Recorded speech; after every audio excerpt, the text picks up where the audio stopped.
Hello everyone, in this video I'm going to show a step-by-step tutorial on how to activate RBC Royal Bank debit card.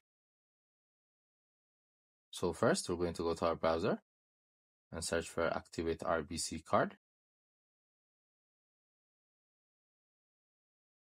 Then as you can see there are a list of options. We're going to click on the one that says let's activate your credit card. So as you can see it's an easy step. It's going to guide you to their official website, but there's a separate section where you can activate your credit card or your debit card. So all you have to do is insert your credit card number. Then you're going to click on start activation. Then they're going to send you an email. They might also ask you some account details. So it's as easy as that. We also have different videos in our YouTube page. I hope you guys go and check them out.